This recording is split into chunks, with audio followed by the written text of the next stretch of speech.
రేవంత్ సర్కార్పై నిప్పులు చెరిగారు మాజీ మంత్రి నిరంజన్ రెడ్డి. రుణమాఫీ విషయంలో కాంగ్రెస్ రైతాంగాన్ని దగా చేసిందన్నారు. రేవంత్ రెడ్డి ఇష్టం వచ్చినట్లు మాట్లాడుతున్నారని మండిపడ్డారు. రుణమాఫీ పూర్తిగా చేస్తే రైతులు బ్యాంకుల చుట్టూ ఎందుకు తిరుగుతారని ప్రశ్నించారు. వెంటనే అర్హులైన రైతులందరికీ రుణమాఫీ చేయాలని డిమాండ్ చేశారు. శ్రీనగర్లో విమానాలు ఎంత నిజమో, తెలంగాణలో బాక్రానంగల్ డ్యామ్ ఉండడం ఎంత నిజమో, రేవంత్ రెడ్డి సర్కారు రుణమాఫీ చేయడం కూడా గంతే నిజమైపోయింది. ఇది శతాబ్దపు జోక్. అంటే కొద్దిగా చేసి మొత్తం చేసినామని చెప్పి ప్రచారం చేసుకోవడం రేవంత్ సర్కార్కే చెల్లింది. మొదలు చెప్పింది ఎంత? 40,000 కోట్లు. ఆ తర్వాత 31,000 కోట్లు. 31,000 మంచుగడలా గరిగిపోయినా 17,000 కోట్లకు.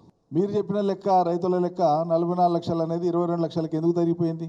ఈ సర్కారు చెప్పినటువంటిది ఒకటి, ఇలా చేస్తున్నటువంటిది ఒకటి. మరి ఇలా రాష్ట్రంలో అందరి రైతుల రుణాలు మాఫీ అయినాయా అంటే మీరు అందరికీ ఇవ్వలేదని మీ ఫిగర్సే చెప్తున్నాయి కదా.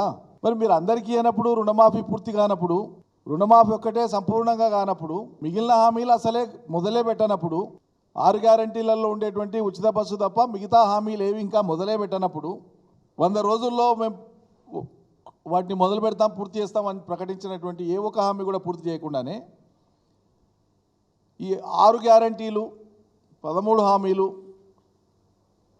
మీరు చెప్పిన గడువు లోపల పూర్తి చేస్తే రాజీనామా చేస్తానని హరీష్ రావు మాట్లాడు. సంస్కారంతో, పద్ధతితో ప్రభుత్వం మీద బాధ్యత పెట్టి మీ బాధ్యతను మీకు గుర్తు చేస్తూ నిర్వర్తించండి అని చెప్పినారు. మీకు గాల్లో చిట్కలేసి చేసే తీర్థం అది అయిపోతుంది, ఇక చూసుకుంటూ ఉండు, నువ్వు రాజీనామా స్థితంగా ఇంతెంత పొడుగు అంతంత పొడుగు మాట్లాడి ఒక రుణమాఫీ చుట్టూ తిప్పి మిగతా హామీలన్నింటినీ కూడా గాలిలో కలిపి దాని మీద చర్చ లేకుండా చేయడానికి చేస్తున్నటువంటి ప్రయత్నం ఇవాళ రేవంత్ సర్కార్ది.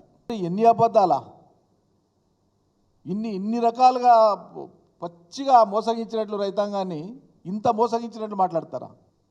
ఎంత వంచన, ఎంత మోసం ఇది. పోనీ మాట్లాడే దాంట్లో భాష, పద్ధతి, మర్యాద ఏదైనా ఉండాలి కదా. నీ హామీలే పూర్తి కాకుండా అసలు ఆ మాట అడగనికనే హక్కు లేదు మొట్టమొదలు.